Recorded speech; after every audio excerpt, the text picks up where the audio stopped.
आज गुढीपाडवा निमित्त काल भैरवनाथ करंजे ग्रामस्थ आणि विश्वस्त यांच्या माध्यमातून आपण पहिल्यांदा देवाची राम लक्ष्मण आणि सीता आणि मारुती राय यांच्या ह्याच्यातून आपण पूजा बांधलेली आहे। त्याचबरोबर भाविकांनी दिलेली आपल्या द्राक्षाची सजावट केलेली आहे। त्यानंतर फुलाची सजावट आपण घेतलेली आहे। गुढीपाडव्याचा हा दिवस खूप मोठा साजरा केला जातो।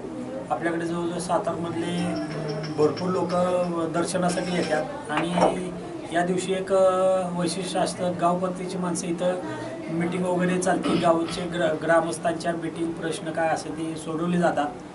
त्यानंतर ते 5 वाजता आपण लिंब वाटायचा कार्यक्रम घेतो। त्या लिंबामध्ये लिंबाची पानं, गूळ, चिंचेची पानं, साखर हे जे सगळं आरती झाल्यानंतर ही वाटप असते। या पद्धतीनं आपण सर्व ग्रामस्थांना घेऊन हे केलेलं असतं। मोठ्या प्रमाणात उत्सव साजरा करतो। आपल्याला उत्सवासाठी येणारा द्राक्ष वगैरे हे सगळे भाविक देतात।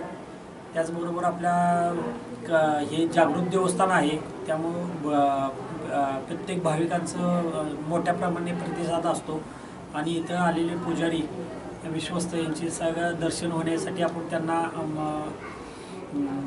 योग्य सोय केलेली आहे।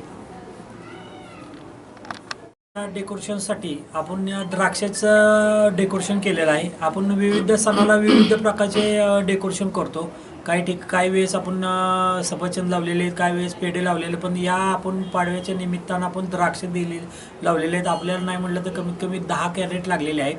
साधारण 1 कॅरेटमध्ये एक 12 ते 15 किलो द्राक्ष असतात। असे 10 कॅरेट लागलेले आहेत, मध्ये 150 किलो द्राक्षाची सजावट आपण केलेली आहे।